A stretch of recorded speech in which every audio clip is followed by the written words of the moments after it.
예, 수요일 묵상의 시간입니다. 나의 마음에 채워진 것을 따라 보이고 들린다. 내 마음에 채워진 것을 따라 보이고 들린다. 이런 제목으로 또 오늘 묵상 시작하겠습니다. 어제 우리는 계시록의 종말을 살필 때 먼저 염두에 두어야 되는 이제 그런 인식들, 그 자세에 대해서 생각하면서 그래서 우리가 이제 다양한 의견의 귀를 열어야 되지만 결국에는 스스로 이 성경으로 분별해야 된다라고 말씀을 드렸습니다. 자, 그런 안목으로 천년 왕국을 중심으로 한 세 가지 이 보편적 주장에 대해서 이제 말씀을 드렸는데, 첫째는 전천년설, 두 번째는 후천년설, 그리고 이제 세 번째 무천년설이 있다 그랬죠. 전천년설은 1800년대 후부터 이제 등장했던 세대주의식 이제 해석으로 역사적인 전천년설과 세대주의식 전천년설로 나누어질 수 있다 그랬고요.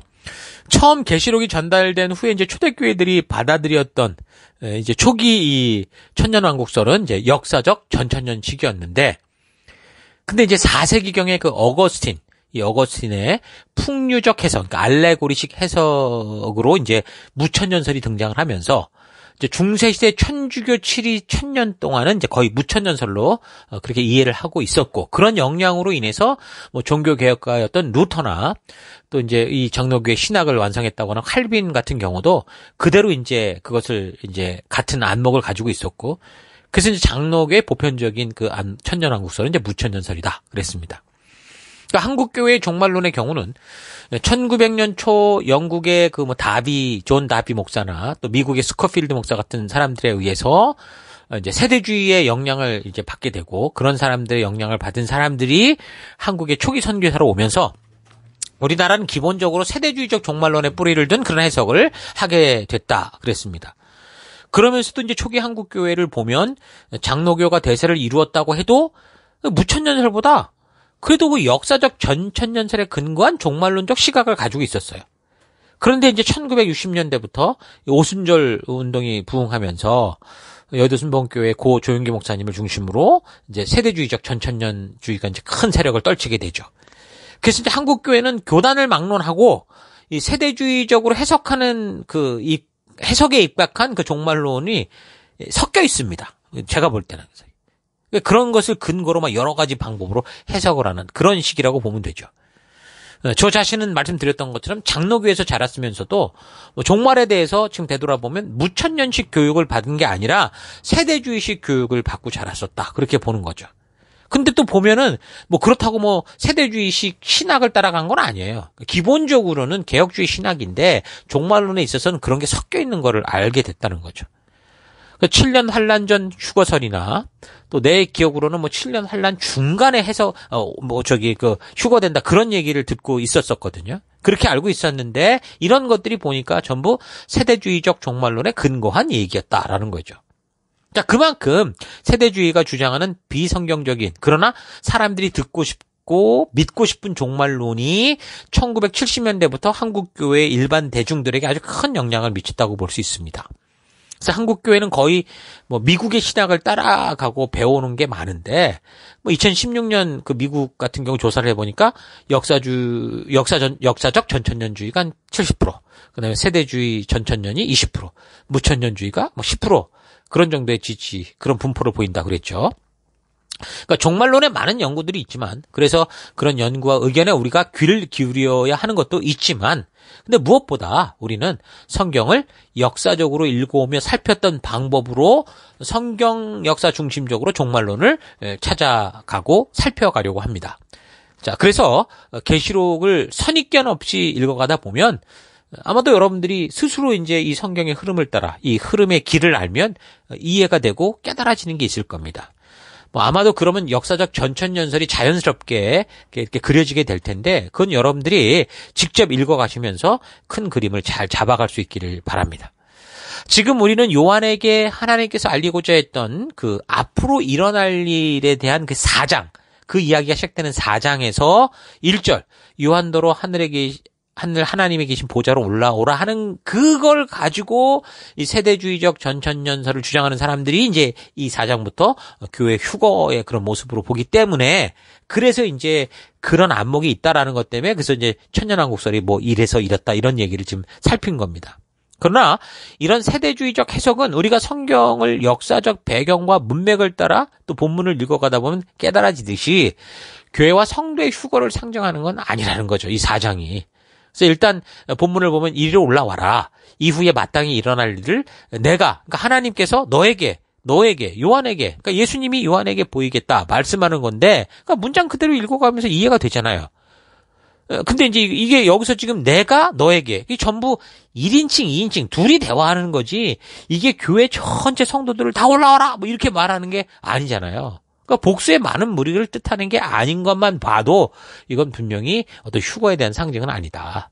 그렇게 말할 수 있습니다. 자, 그래서 2절, 내가 곧 성령에 감동되었더니 보라 하늘에 보좌를 베풀었고 그 보좌 위에 앉으신 이가 있는데, 여기서 이제 내가 부름을 받아 올라간 내가라는 거, 그러니까 여기서 내가 곧 성령에 감동됐다라는 그 내가는 누구예요? 부름받아 올라간 요한을 말하는 거죠. 그죠? 이거 분명히 알겠죠? 그래서 3절, 앉으신 이의 모양이 벽옥과 홍보석 같고 또 무지개가 있어 보좌에 둘렸는데 그 모양이 녹보석 같더라. 지금 요한이 하나님께 부름을 받았어요? 그리고 올라갔는데 거기서 이제 보이는 거를 지금 말하고 있는 거죠. 보이는 광경을 묘사하는 겁니다. 요한이 설명하는 대로 우리가 잘 그렇게 그려보면 돼요. 그래서 4절, 또 보좌에 둘려 24 보좌들이 있고 그 보좌들 위에 24 장로들이 흰 옷을 입고 머리에 금관을 쓰고 앉았더라. 자, 이런 것들 주일 파워포인트에 나오는 그 자료들, 가능하면 사진을 비슷한 거를 구해서 올려놨으니까 그것도 참고로 해서 여러분들도 직접 이제 연상을 해볼 수 있기를 바랍니다.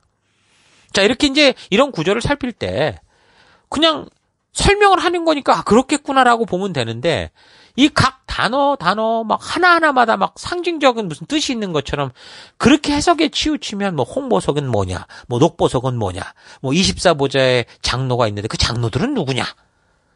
그러다 보면 이제 뭐 이걸 해석하려고 여기저기 이제 비슷해 보이는 숫자들 다 모으고 그 무리하게 짜맞추는 그런 과잉 해석으로 빠질 가능성이 많습니다. 그래서 성경이 요한이 본 것에 대해서 좀 아무런 다른 설명하지 않고 본 거에 대한 이 얘기를 한데 그거에 대한 다 의미를 두고 막 무리하게 해석을 하려고 하면 자꾸 이상하게 가거든요. 예를 들면 그 24장로라고 한 게 이걸 해석하려다 보니까 이건 구약의 12지파를 대표하는 12장로들이다. 그 나머지 12명은 누구냐? 나머지 12는 신약의 12사도다. 이런 식으로 해석하는 경우가 있어요. 그러면 이게 말이 됩니까? 12사도 중에 좀 한 명이 요한이 그걸 보고 있는데 그 24보좌에 그럼 누가 있는 거야, 한 사람은? 그러니까 이런 식의 너무 무리한, 좀 이해하기 좀 갸우뚱거리는 그런 식의 오류로 빠질 수 있습니다. 그러니까 지금 이 장면은 요한이 불려 올라간 곳에서 지금 자기가 보게 된 것을 묘사하고 설명하고 있는 거다라는 걸 잘 기억해야 됩니다. 그래서 이런 상황들을 이제 전해 듣는 성도들이 이 요한이 본 걸 적어서 보냈을 거 아니에요. 그럼 이제 그거를 듣는 성도들이 이 얘기를 들으면서 자기들도 그 본 것을 상상해 볼 거 아닙니까? 마치 예수님께서 있을 곳을 예비하시겠다고 한 그 하나님 나라는 없는 것 같은 이 지금 세상이 그렇잖아요. 막 핍박 속에. 그냥 그 시대 모든 세계의 권력을 가지고 있는 로마라는 나라가 막 죽으라고 짓밟고 있는 그런 상황 속에서 하나님이 없고 예수님은 아예 없는 줄 알았는데 그런 성도들이 요한의 이 편지를 읽으면서 과연 하나님은 살아계시는구나. 우리 부활을 승천하신 예수님께서 참 왕이 되신 분으로서 지금 역사를 하고 계시는구나. 그러니까 우리가 받고 준비된 이 약속받고 준비된 그 하나님의 나라가 어떤 모습이구나라는 걸 상상해 볼 수 있게 되잖아요. 그래서 그런 이 편지의 내용을 이런 걸 보았다고 전하는 요한의 편지를 보는 성도들이 이런 얘기를 읽고 듣는 것만으로 어떤 거예요? 소망이 생기는 거예요. 로마의 박해 속에서 소망이 없이 살아야 했던 그 고통 속에서 참된 위로와 이제 살아야 될 이유와 하나님이 여전히 계시고 우리 예수님께서 그 일을 이루시는 거라는 그 그림이, 그 믿음이 생기는 거죠. 근데 이제 이런 구조를 보면서 뭔가 자꾸 무리하게 뭐 녹보석이 뭐냐, 황보석이면 24가 뭐냐 이렇게 꽤 맞출 필요 없다라는 겁니다. 자, 그래서 5절 보좌로부터 번개와 음성과 우레소리가 나고 보좌 앞에 켠 등불 7이 있으니 이는 또 설명을 하는 거예요. 이는 자기가 봤는데 그거는 하고 설명하는 거죠. 하나님의 7영이라. 그러니까 해석이 필요한 부분을 계속 설명하고 있으니까 우리는 읽으면서 이해해가면 되는 거잖아요. 그래서 6절 보좌 앞에 수정과 같은 유리바다가 있고 보좌 가운데와 보좌 주위에 네 생물이 있는데 앞뒤에 눈들이 가득하더라. 그러니까 계속 요한이 본 것을 설명하고 있는 부분이니까 자꾸 좀 이 연상을 잘 하시면서 읽어가시기 바랍니다. 그 파워포인트의 자료 사진을 참고하시든 아니면 직접 그려가시든. 그래서 7절 그 첫째 생물은 사자 같고 둘째 생물은 송아지 같고 셋째 생물은 얼굴이 사람 같고 그 넷째 생물은 날아가는 독수리 같은데. 그러니까 뭐 같다라는 건 그게 아니다라는 거죠, 일단은. 그거를 딱 뭐라고 설명을 하지 못하니까 비유로 말을 하는 거예요. 가장 우리가 봤을 때 이해하기 쉬운 걸 끌어다가 설명을 하는 겁니다. 그 본 거를 설명해 주기 위해서. 그런데 그 4세기에 이 어거스틴이 이제 그 알레고리적 해석을 했다고 그랬잖아요. 이 사람이 이거를 어떻게 풀었냐면 사자는 마태복음이고 송아지는 마가복음이고 사람 같은 건 누가복음이고 뭐 독수리는 요한복음이다. 이런 식으로 이걸 풀어버렸어요. 근데 이런 안목이 계속 지금도 많이 이렇게 설명되어지고 있거든요. 여러분 근데 이제 읽어보면서 알지 그렇게 볼 근거가 아무것도 없잖아요. 그러니까 지금 요한은 그냥 그렇게 생긴 생물을 보았다고 어떤 이 스피리추얼 어떤 비잉을 봤다라고 지금 자기가 본 것과 가장 비슷한 것을 이 땅에서 끌어와서 사람들이 이해할 수 있도록 설명을 하고 있는 거잖아요. 그러니까 이런 모습이 또 이제 에스겔서 1장이나 10장을 보면 에스겔 선지자도 이런 걸 본 그런 적이 있죠. 스가랴 6장 또 계시록 6장에도 얘기 나옵니다. 그러니까 여기 계시록 4장에서 요한이 본 네 생물은 그 창세기 3장이나 에스겔 10장에서 말했던 그 그룹이라고 말하는데 이 그룹들로 하나님을 모시고 있는 영적 존재고 스피리추얼 비잉이고 천상의 군대들이라고 볼 수 있는 겁니다. 그래서 똑같은 환상을 봤던 에스겔 같은 경우도 10장 20절에 보면 설명을 해요. 자신이 본 그대로 그 생물들이 그룹, 우리가 지금 한국말로 그룹이라고 하니까 이게 영어를 말하는, 단체를 말하는 줄 그게 아니고, 그 말이 아닙니다. 그룹, 캐럿, 뭐 이렇게 뒤에 이제 나오는데, 어쨌든 그룹인 줄 내가 알았다고 말을 하는데, 10장 20절부터 보면, 그들은 내가 그발강가에서 환상을 보았을 때 본 것으로 이스라엘 하나님을 떠받들고 있던 생물들이다. 나는 그들이 그룹임을 알 수 있었다. 뭐 그룹마다 얼굴이 내시고 날개가 내시고 또 그리고 그들의 날개 밑에 사람의 손과 같은 게 있었다. 또 그들의 얼굴 형상은 내가 그발강가에서 봤던 그 얼굴이었다. 그들은 각각 앞으로 똑바로 나갔다. 이렇게 설명을 하거든요. 여기서 네 생물을 뭐라고 그랬다고요? 그룹, 캐럽, 단수로 캐럽이고 복수로 말하면 케루빔 이렇게 말하는 거예요. 그러니까 천사를 말하는 거거든요. 이게 무슨 복음서를 상징하는 건 아닙니다. 이 케루빔은 일반적인 그 영적인 존재들인 이제 천사의 한 계급으로 이제 분류를 합니다. 유대 전통에서는 그러니까 세라핌이라고 하는데 이 세라핌들과 함께 천사 중 최고 계열에 속하는 존재로서 이 케루빔이 존재하는 거예요. 그러니까 성경을 볼 때 이 천사들은 어디에서 활동을 했냐면 하나님의 구속 사역에서 보좌해주는 역할로 활동을 합니다. 그러니까 창세기에서 아담과 하와가 이제 죄를 짓고 에덴 동산에 쫓겨난 후에 그 하나님께서 이 생명나무 실과를 따먹지 못하도록 그 생명나무 주위에 그룹들과 그다음에 두루 도는 화영검을 두셨다. 그렇게 말씀을 하잖아요. 창세기 3장 24절. 그때 말한 그 그룹이 바로 말하는 케루빔을 말하는 거예요. 또한 에스겔이 본 환상에서도 하나님의 심판을 대행하거나 또 하나님의 보좌 병거를 운반하는 그런 역할을 하는 거를 우리가 볼 수 있었죠. 그러니까 이런 식으로 구약의 이런 내용들을 우리가 미리 좀 알면 계시록의 이런 부분들을 오해하지 않고 더 바르게 이해해갈 수 있죠. 그런데 구약의 이런 역사와 내용을 전혀 모르고 계시록만 살피면 다른 건 몰라. 성경의 역사는 모르는데 계시록만 가지고 살피면 이 상상들이 별의별 상상들이 다 되는 거야. 자칫 그것을 설명하는 사람들이 자기가 그냥 떠오르는 대로 그렇게 얘기할 수 있는 그런 상황이 될 수 있다는 거죠. 그래서 그동안 살핀 구약의 내용들을 여러분께서 잘 기억하면서 살펴나갈 수 있도록 하십시다. 구약이나 신약 곳곳에 파편처럼 나오는 종말과 이런 이 종말에 대한 어떤 그 비슷해 보이는 그런 구절들과 막 연결된 그런 게 있지만 우리는 먼저 이 계시록의 편지 자체를 통해서 전해지는 종말의 그림들을 좀 확실하게 먼저 그려가야 됩니다. 그래야 이런 큰 그림이 이제 형성이 되면 어떻게 다른 성경에서 이걸 어떻게 설명했는지 또는 이걸 어떻게 우리가 적용할 것인지 이걸 바르게 알아갈 수 있기 때문이죠. 그래서 잊지 말아야 되는 거는 성경이 스스로 분명하게 어떤 이야기를 해석하고 있는 거를 자꾸 억지로 과장 해석을 해서는 안 된다라는 겁니다. 그러니까 한국에 영향을 준 이 서양 신학자들 대부분이 이런 부분을 가지고 그렇게 설명을 했어요. 어거스틴처럼 뭐 복음서다 이런 식으로 해석을 했고, 그때는 그들이 전하는 대로 우리는 배울 수밖에 없었잖아요. 우리는 그렇게 배울 수밖에 없었지만, 근데 이제는 그런 시대와는 다른 시대입니다. 다양한 성경 번역본들이 있고 원본도 볼 수 있는 그런 시대들이죠. 이전에 아무것도 모를 때는 그저 가르쳐주는 대로 배울 수밖에 없었지만, 이제는 우리가 원본과 비교할 수 있고 여러 번역본들로 비교할 수 있고, 또한 우리가 그동안 이 선배들이 연구해서 발표했던 그런 많은 자료들이 있어요. 다 할 수 있거든요. 그래서 우리 성도로서 좀 성실하면 이걸 바르게 분별할 수 있어요. 그리고 어떻게 이걸 봐야 되는지 그런 안목을 가질 수 있는 시대가 바로 우리 시대입니다. 그래서 여러분 절대 게으르지 마시고, 특히 뭐 어쨌든 지금처럼 우리 교회가 역사적으로 이렇게 꾸준히 살펴가잖아요. 하나씩. 그럴 때라도 좀 더 자꾸 이 생각의 폭, 또 지식의 폭을 넓혀갈 수 있기를 바랍니다. 그래서 이런 여러 자료들을 통해서 우리 예수님께서 다시 오실 그때와 징조들에 대해서 우리가 부지런, 바르게 살펴가고 알아가는 여러분과 제가 됐으면 좋겠습니다.